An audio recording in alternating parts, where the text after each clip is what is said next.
Alright, I'll do this quick. I'm here to teach you how armor works because a lot of people don't understand how armor works. They think it has diminishing returns, they think it has a soft cap, they think a lot of things about armor and why it's bad.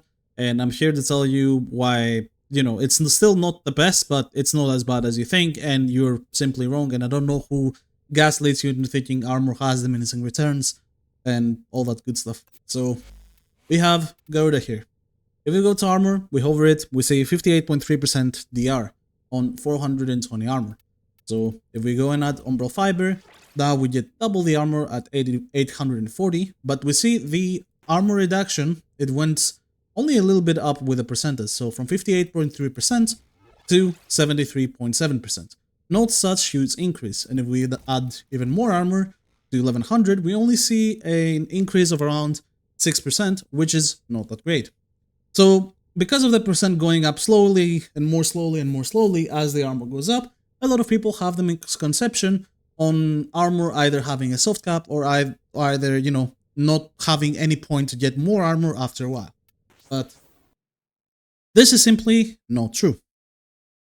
And I will show you exactly why right now. So here is a website that I will leave in the description of the video. It's called Hypothermia, and you can do this test for yourself. So this should give you the health of your Warframe, the armor of your Warframe. It will give you the percentage of the armor reduction on your Warframe, depending on the calculations, which, as we can see, is correct. So 58.3 here. And the actual effective health you will get by having this armor. So we start with 400 health. So that gives us an effective health of exactly 400. If we add 420 armor, Garuda's base, we will get an extra 560 armor, and we will go to 960 in total. If we double this and we go to 840, we get to 1520 health. Now, I don't know if you noticed it, but the damage reduction obviously doesn't go up so high. But the difference between 960 and 1520 is still exactly 560 EHP, which means doubling the armor, even though the percentage doesn't go up as far, will give us the exact same amount of effective health as it would normally. And this can become even more normal if you do this exact calculation but increase the armor by 1500 every time. Because if you have 400 health and you give yourself 1500 armor, the effective health will always, no matter how much armor you have, go up by exactly 2000. So we went from 400 health to 2400, and if we go to 3000 armor, we will go to 4400 health, so that's 2000 more, and 4500 armor, that's 6400 health, and then 8400, 10,400, 12,400, you name it. It just goes up by exactly 2000, and that is no matter how many times I add 1500 more armor to my Warframe. And as you can see, the damage reduction from 10,500 is only 97%. And if I add another, let's say, 3,000 more, so I go to 13,500, we will get the 4,000 effective health, but only 1% extra armor DR. Now, this is obviously some math behind it, and you can think of it as 90 versus 95% damage reduction. So if you have 90% damage reduction, someone deals 100 damage to you, he will deal 10 damage to you instead of 100. If you have 100 health and he deals 10 damage to you per shot, he needs 10 shots to kill you. If you have 95% damage reduction, he will now deal 5 damage to you instead of 10, and he will need twice the amount of shots to kill you. So even though your armor percentage or your damage reduction percentage went up by only 5%, it's a huge difference than having 45% damage reduction compared to 50. The difference is as big as 50% damage reduction to 75% damage reduction, in fact. Or maybe I'm wrong. Anyway, that doesn't matter. You get my point. It's a huge difference. The closest you go to 100% reduction, the larger the difference becomes between 1% difference. So by adding 1500 armor every time, we will still keep getting 2000 more efficient health. In Valkyr's case, because Valkyr is the newest health tanking Warframe, and a lot of people are shitting on her because they don't like health tanking at all.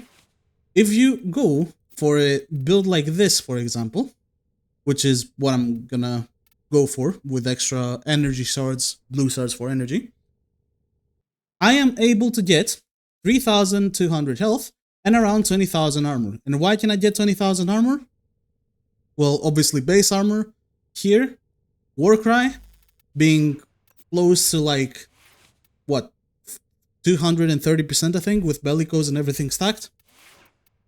And then the fourth ability, you can snapshot everything.